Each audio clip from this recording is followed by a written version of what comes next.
Now we want to figure out how to transition from our first view controller, which has our UI image view, to our second view controller. In order to do that, we're going to use what's called a UI navigation controller. So once again, I'm going to close out the folder navigator, or the project navigator, so that we have a little bit more space to work within our storyboard. And I'm going to make sure I have my first view controller selected. You notice that when I select that in my scene outline, it highlights the entire view controller scene in blue here. And with that selected, I'm going to be able to go to Editor. I'm going to select Embed In, and I'm going to choose Navigation Controller. And we're going to see immediately that it moves this white arrow here that we had moved previously to the Navigation Controller. So it's going to start with the Navigation Controller, and it's going to show this connection here, and it's going to show my view controller here. Now, we notice that now my view controller has a nav bar. You've probably seen this before in applications if you've used them. And this nav bar is going to allow me to add a title if I wanted it. We're not going to add a title right now, but what we will be adding is a button to our nav bar that will allow us to transition to our second view controller here.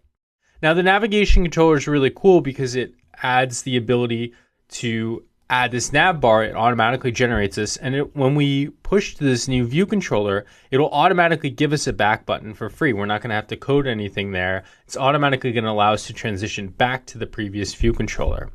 So let's see how this works. We're going to go ahead and search for our bar button item inside of our object library here.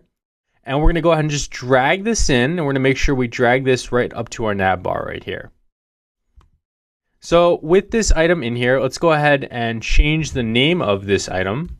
And we can do that by double clicking, or we can go to our attributes inspector and we can change the title. And let's just do this from the attributes inspector. We're going to choose view message. We're going to type in view message as the title here.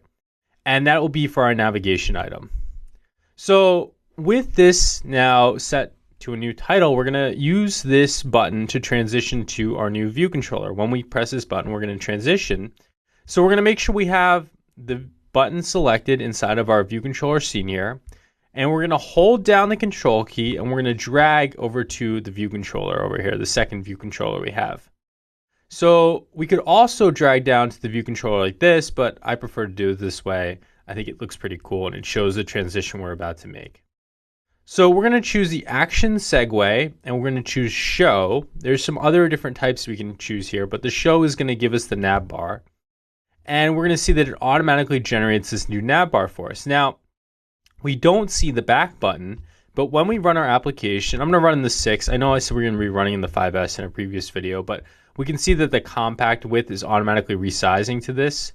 So it's going to size nicely for us. Why not just use this? We're going to press the view message, and then we're going to see we now have our blank view controller showing. And this back button, even though we can't see it here in our simulator, is automatically being generated for us. When we press back, we go back to our main screen here.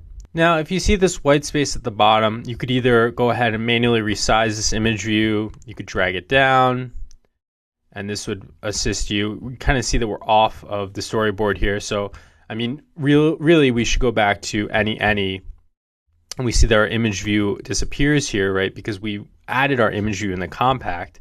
Or we could switch this over to the 5S, and then we could update our width here. We could set this to like 320 for our image view. And if we reran this, this would fill up the bottom of our screen here. Now I just quickly did that. You don't have to follow along here. At the end of the day, the important thing here is we're able to add our navigation controller. We'll worry about resizing and filling up the entire screen in the future. But you can definitely play with the image sizes in the size inspector if you're interested in filling this up for the 6, and that's what you're interested in deploying to. Maybe you got a 6 in the mail. So, you could adjust the height here, and you can make the height of the image view larger if it's not filling up. Let's try running this again.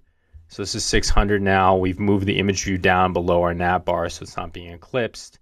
And we see that now it's pretty close. We could give it a few more points, maybe make it 610 and have it fill up the whole space. So this isn't really the proper way to be adjusting image views. We're going to do this with auto layout in the future so it automatically fills. But right now it's a quick way we can demo adding navigation controllers, playing with the navigation stack in our storyboard here. And that's the important thing to take away from this lecture.